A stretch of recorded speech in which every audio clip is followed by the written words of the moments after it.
Hey everyone, Eric here. In this video, I'm continuing a series on undesigned coincidences in the Old Testament. As a reminder, an undesigned coincidence is a notable connection between two or more accounts or texts that doesn't seem to have been planned by the person or the people giving the accounts. Despite their apparent independence, the items fit together like pieces of a jigsaw puzzle. An undesigned coincidence provides reason to believe that all of the statements that contribute to it are truthful. Often, the undesigned coincidence can lay between two different accounts, but sometimes the detail lies within a single book. In such circumstances, it's necessary for the connection between the details to be sufficiently obscure enough to render the details independent of one another. That's going to be the case in this example that we look at today. We're going to look at an undesigned coincidence in the book of Numbers. In Numbers 16, we read about a rebellion against Moses. Let's start by reading verses 1 through 3. Now Korah the son of Ishar, son of Kohath, son of Levi, with Dathan and Abiram, sons of Eliab, and On the son of Peleth, sons of Reuben, took 250 prominent Israelite men who were leaders of the community and representatives in the assembly, and they rebelled against Moses. They came together against Moses and Aaron and told them, "You've gone too far. Everyone in the entire community is holy and the Lord is among them. Why then do you exalt yourselves above the Lord's assembly?" So basically they're asking where Moses gets off with this big power trip of his. I mean, he was only chosen by God to deliver Israel from Egypt through 10 miraculous plagues and the parting of the Red Sea, but seriously, who died and made him king? Now hang on with me for just a little bit here. This is going to be like finding scattered puzzle pieces and matching them up, but the punchline will be worth it. In the passage I just read, we're told that there are two main groups responsible for this plot against Moses from two different families. Dathan, Abiram, and On come from the tribe of Reuben. The other party was Korah of the family of Kohath, who were Levites. In a completely different and totally incidental context, we're given an interesting factoid that interlocks with these verses. In Numbers 3:29, we read, "The clans of the Kohathites camped on the south side of the tabernacle." Next, in an unconnected manner, we find in Numbers 2:10 another interesting tidbit that links it all together. Reuben's military divisions will camp on the south side under their banner. If you've ever done a Through the Bible in 1 Year plan, these are the kinds of boring passages that your eyes will just normally glaze over at. But here we learn that the Kohath family and the Reuben family were camped on the same side of the tabernacle.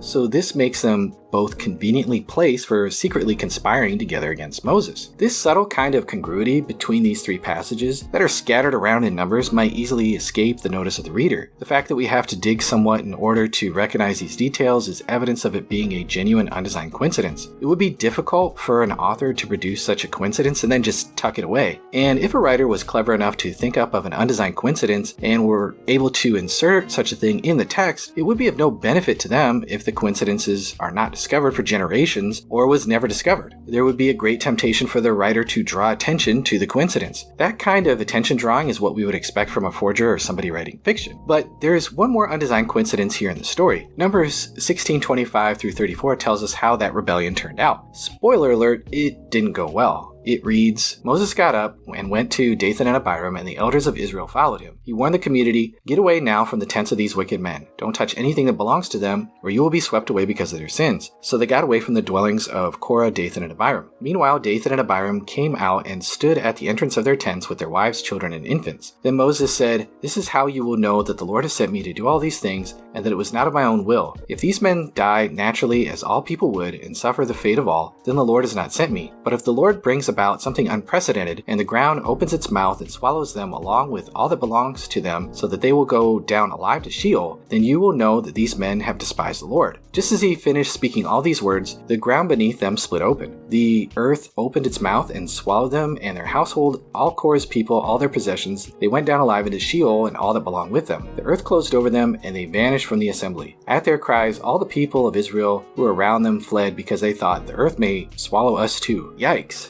It just isn't safe to mess around with Moses. This very sobering story brings about another undesigned coincidence. Compare this with what we read 10 chapters later. In Numbers 26:9 through 11 we read, "The sons of Eliab were Nemuel, Dathan, and Abiram. It was Dathan and Abiram chosen by the community who fought against Moses and Aaron. They and Korah's followers fought against the Lord. The earth opens its mouth and swallowed them with Korah when his followers died and the fire consumed 250 men. They serve as a warning sign. The sons of Korah, however, did not die." Wait, so what now? Hold on a second. The sons of Korah didn't die? I thought we just read in Numbers 16 that the earth opened its mouth and swallowed them and their household, all Korah's people, and all their possessions. Did the writer of Numbers get sloppy and contradict himself? Before we jump to conclusions and play the contradiction card, let's inspect Numbers 16:25 through 27 a bit more closely. It reads, "Moses got up and went to Dathan and Abiram, and the elders of Israel followed him. He warned the community, 'Get away from the tents of these wicked men, don't touch anything that belongs to them, or you will be swept away because of their sins.' So they got got away from the dwellings of Korah, Dathan, and Abiram. Meanwhile, Dathan and Abiram came out and stood at the entrance of their tents with their wives, children, and infants. So what exactly is happening here? Well, as a Levite, Korah pitched his tent closer to the tabernacle than the other tribes. The Levites formed 3 sides of an inner square, while the other tribes formed 4 sides of the outer square. So Korah's tent would be some distance away from the dwellings of Dathan and Abiram, both of whom were of the tribe of Reuben. Therefore, it's probable that the sons of Korah lived far enough from the devastation that struck others, a disaster that we know was limited in scope since God gave Moses the commandment to get away now from the tents of these wicked men, don't touch anything that belongs to them or you will be swept away because of their sins. Many translations of verse 32 of Numbers indicate that it was the men who were affiliated with Korah's rebellion that were swallowed up. Whether that means his dependents or those partnering in his rebellion isn't totally clear from the Hebrew wording, but it is clear when we look at the full picture. So in the rebellion of Korah, Dathan, and Abiram against Moses, we've seen 2 examples of undesigned coincidences. In the first, we are told that the family of Kohath and the family of Reuben lived on the same side of the tabernacle, allowing them to conveniently conspire against Moses while living there. Then we also have the indirect mention of Korah's sons being alive in Numbers 26, the implied omission in Numbers 16:27 of Korah's sons being present at the place of destruction, and our knowledge of the position of Korah's tent relative to that of Dathan and Abiram. The subtlety and casualness where the seemingly unconnected passages fit together as they do is a mark of accurate history. Thank you so much for watching, and if you found this kind of content helpful, please consider subscribing, liking, and sharing this video.